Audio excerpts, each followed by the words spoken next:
नमस्कार। आज के इस विश्लेषण में हम एक ऐसी चौंकाने वाली घटना की तह तक जाएंगे जिसने नोएडा को पूरी तरह से हिलाकर रख दिया है। एक आम सी मुलाकात और उसका इतना भयानक अंत कोई सोच भी नहीं सकता। बात हो रही है नोएडा के सेक्टर 24 की। चलिए, बिना देर किए इस पूरे घटनाक्रम को बिल्कुल शुरुआत से समझने की कोशिश करते हैं। तो सबसे बड़ा और हैरान करने वाला सवाल यही उठता है कि आखिर ऐसा क्या हुआ। महज माफी मांगने का एक सीधा साधा इरादा तीसरी मंजिल से नीचे गिरने जैसे दर्दनाक घटना में कैसे बदल गया। मंगलवार की रात जो हुआ वो सच में रोंगटे खड़े कर देने वाला था। आइए इस पूरी गुत्थी को सुलझाते हैं। भाग 1, आधी रात की छलांग।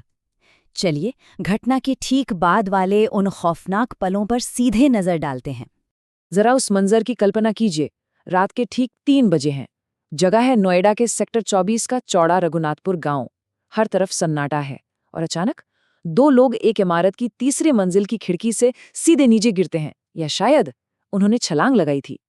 इस एक पल ने वहां के पूरे माहौल को पलट कर रख दिया और जाहिर है पुलिस को भी तुरंत मौके पर आना पड़ा।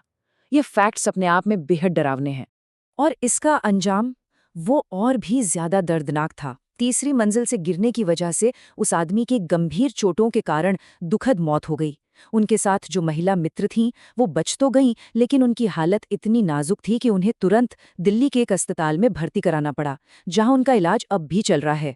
ये इस पूरी घटना का वो कड़वा सच है जिसे बदला नहीं जा सकता। भाग 2, भीतरी तनाव। अब सवाल उठता है कि बात इस दर्दनाक हद तक पहुंची कैसे। इसके लिए हमें थोड़ा पीछे जाना होगा और इसमें शामिल लोगों के उलझे हुए रिश्तों को समझना होगा। इस पूरी कहानी को साफ साफ समझने के लिए हमें दोनों पक्षों को अलग अलग देखना होगा। एक तरफ वो लोग हैं जो उस रात बाहर से आए थे, यानी वो मृतक और उनकी महिला मित्र, और दूसरी तरफ हैं उस घर में रहने वाले लोग, चंचल राणा जो उस आदमी की पूर्व प्रेमिका थी, और उनके पति हितेश राणा। मतलब उस रात दरवाजा खुलने से पहले ही वहां टेंशन का माहौल पूरी तरह से तैयार था। पुलिस के मुताबिक इतनी रात गए उनके वहां पहुंचने का जो कारण बताया गया वो काफी हैरान करने वाला है। बताया गया कि वो आदमी अपनी दोस्त के साथ वहां महज एक ही मकसद से गया था, हितेश राणा से माफी मांगने। जरा सोचिए, एक तरफ माफी मांगने का इतना शांतिपूर्ण इरादा और दूसरी तरफ उसका अंत इतना हिंसक। ये कॉन्ट्रास्ट सच में काफी परेशान करने वाला है। इससे पता चलता है कि हालात कितनी तेजी से बेकाबू हो सकते हैं। और इस पूरी पहेली का सबसे बड़ा सुराग छिपा है पुलिस के इस बयान में।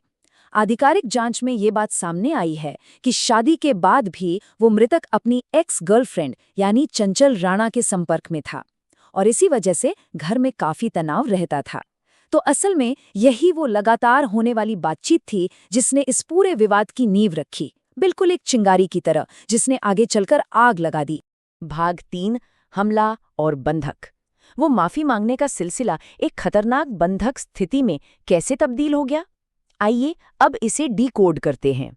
उस रात जो हुआ वो मानो पलक झपकते ही हो गया। इस टाइमलाइन को देखिए। पहला, मुलाकात शुरू होती है।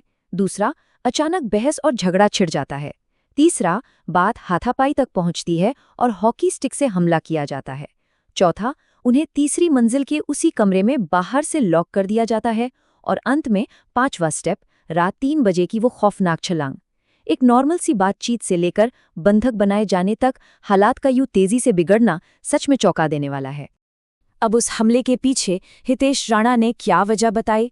उसने पुलिस के सामने अपना जुर्म कबूलते हुए साफ कहा कि जब उससे अपनी पत्नी और उस आदमी के बीच इस लगातार बातचीत के बारे में पता चला तो उसने गुस्से में आकर हमला कर दिया। जांच में यही मोटिव यानी हमले का मुख्य कारण निकल कर आया है। यहाँ हम सिर्फ उन्हीं तथ्यों को सामने रख रहे हैं जो आधिकारिक तौर पर दर्ज किए गए हैं। कमरे में बंद होने के बाद का मंजर और भी डरावना था। पुलिस की थ्योरी ये है कि लगातार हो रही उस मारपीट से बचने के लिए और खुद को उस बंद कमरे में बुरी तरह फंसा हुआ देखकर उन दोनों ने वहां से निकलने की एक आखिरी और बेहद डेस्परेट कोशिश की। तीसरी मंजिल से कूदना, ये कोई आम फैसला नहीं था। ये दिखाता है कि उस वक्त कमरे के अंदर का माहौल कितना ज्यादा डरावना और जानलेवा रहा होगा। भाग 4, पुलिस जांच। अब देखते हैं कि लॉ एंड ऑर्डर यानी पुलिस ने इस पूरी सिचुएशन को कैसे हैंडल किया। यहाँ प्रशासन का एक्शन काफी तेज था। सबसे पहला कदम, पुलिस ने तुरंत उनके शुरुआती बयानों में कुछ गड़बड़ियों को पकड़ा, जिससे उनका शक और गहरा हो गया। दूसरा कदम, चंचल और हितेश राणा दोनों से लंबी और बारीकी से पूछताछ की गई। और तीसरा कदम, पूछताछ खत्म होते ही फॉर्मल अरेस्ट यानी गिरफ्तारियां कर ली गईं। इससे साफ पता चलता है कि पुलिस ने कितनी मुस्तैदी से काम किया और बिना वक्त गवाए एक्शन लिया। तो अभी का ताज़ा अपडेट ये है कि चंचल और हितेश राणा दोनों ही फिलहाल पुलिस हिरासत में हैं। आगे की कानूनी कार्यवाही जारी है। जैसे जैसे लीगल प्रोसेस आगे बढ़ेगा, पूरी उम्मीद है कि इस केस में कुछ और नए खुलासे हो सकते हैं।